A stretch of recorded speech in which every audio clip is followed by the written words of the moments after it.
Former President Donald Trump is available. He's on the phone, and he joins us now. Mr. President, thanks very much for being on the show this morning. Hello, Stuart. I understand that over the weekend at a rally in Florida, you said that it was your personality that stopped Putin invading during your presidency. You want to explain that?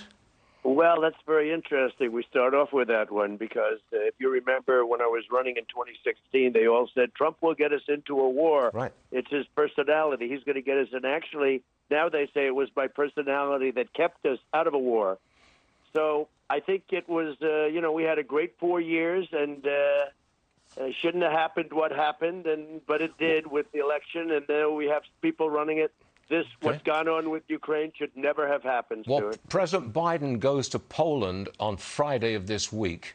Frontline NATO state. What should he do? Well, it's very late. The cards are laid and the cards are out, and he's got a bad hand. He's given himself a very bad hand. He had a very strong hand before it all started, the strongest. And it should have never started. It would have never, ever started if I were president. I can tell you that with 100% certainty. This is horrible. This is a human tragedy, what's going on.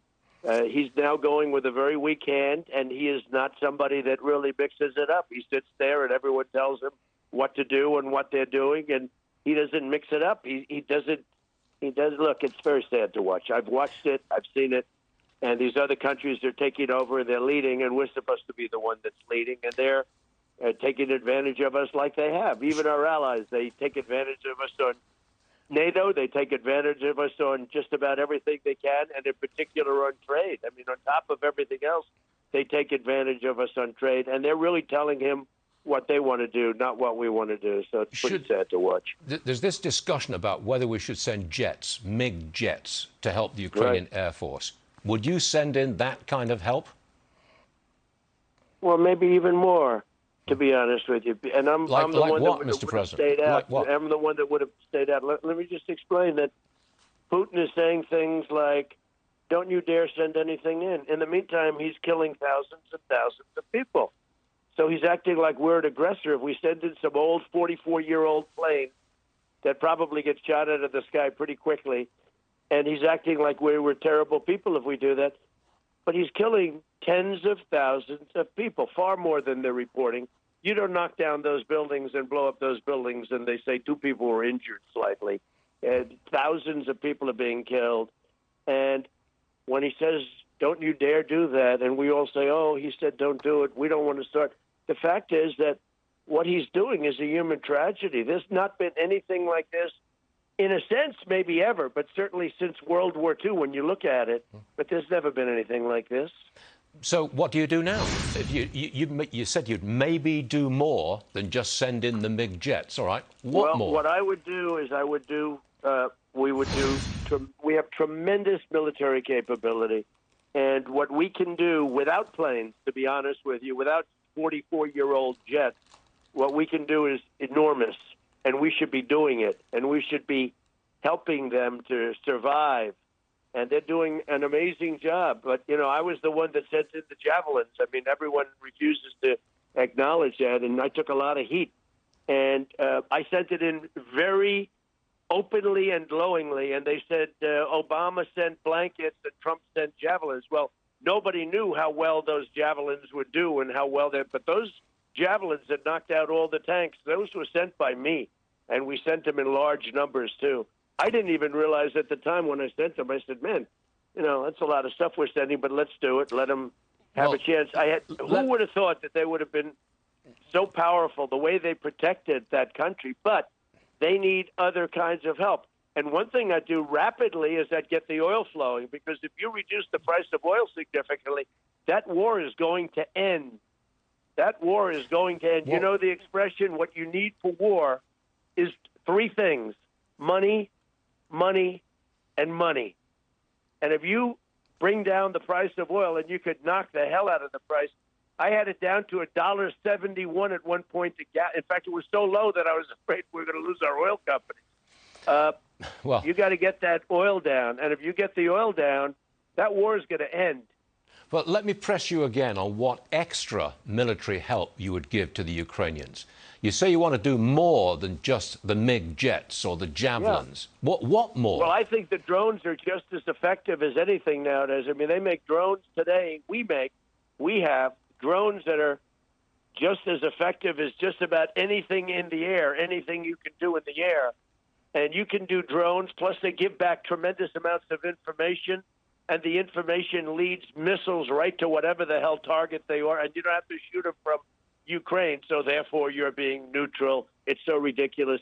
Look, Stuart, when he goes in and he kills thousands of people, are we going to just sit by and watch? This country will be, in 100 years from now, they'll be talking about what a travesty, what a horrible thing this is. We can't let that, just on a human basis, we can't let that happen. And then he says that they're a nuclear power, but we're a greater nuclear power. I hated to do it, but I rebuilt our nuclear capability like nobody has ever thought even possible. $2.5 trillion in our military, and a big chunk of it went to nuclear and redoing it. We had 45-year-old and 50-year-old weapons that we didn't even know if they worked. Now we have brand new stuff that's immensely powerful, and hope to God you never have to use it, because that would be the tragedy of all tragedies. But if we didn't have it, we couldn't talk. But I listened to him constantly using the N-word. That's the N-word.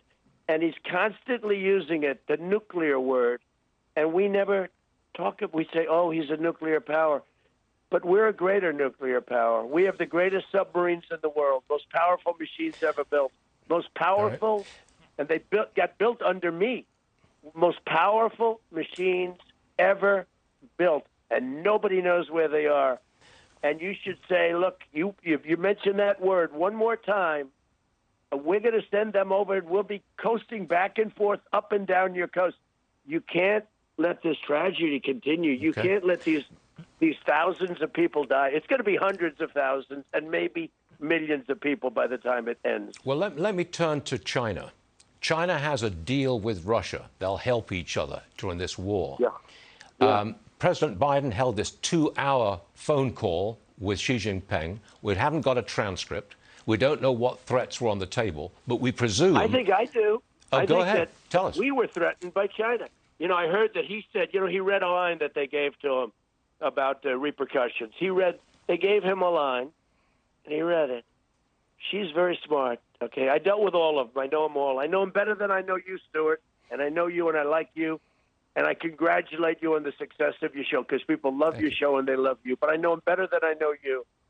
And when they read a line, he doesn't exactly get fazed. He doesn't read lines. He gives lines.